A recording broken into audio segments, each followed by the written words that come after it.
প্রিয় দর্শক, আপনি কি জানেন যে দুই তৃতীয়াংশ আসন নিয়ে গঠিত সরকারি দলের বিরুদ্ধে এই বছর যে বিরোধী দল হয়েছে সেটাই হচ্ছে সর্ববৃহৎ বিরোধী দল। কারণ এর আগে 2001 সালে 2 শতাধিক আসনে জয়লাভ করার মধ্য দিয়ে বিএনপি জামাতের 4 দলীয় জোট সরকার গঠন করেছিল। এর বিপক্ষে বিরোধী দল আওয়ামী লীগের আসন ছিল 62টি। এবং আপনারা নিশ্চয়ই জানেন যে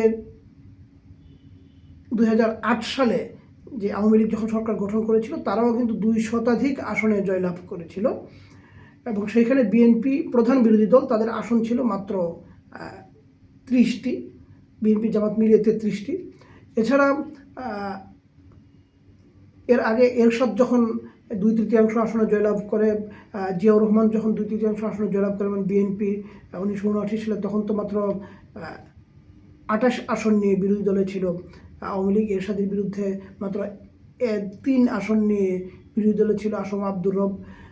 1973 সালে যে নির্বাচন, সেখানে কোনো আসনই ছিল না।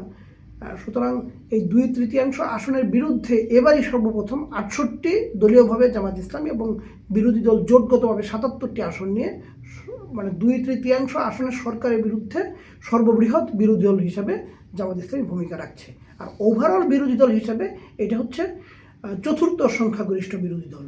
এর আগে 142 আসন নিয়ে বিরোধী দলের সর্বোচ্চ আসন ছিল,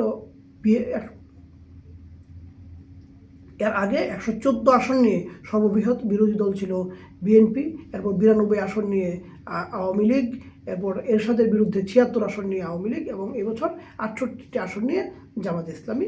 এইটা হচ্ছে ওভারঅল বিরোধী দলের আসনের দিক থেকে জামাত ইসলামী 4র্থ, আর 2/3 সরকারি আসনের বিপক্ষে এটা সর্ববৃহৎ বিরোধী দল।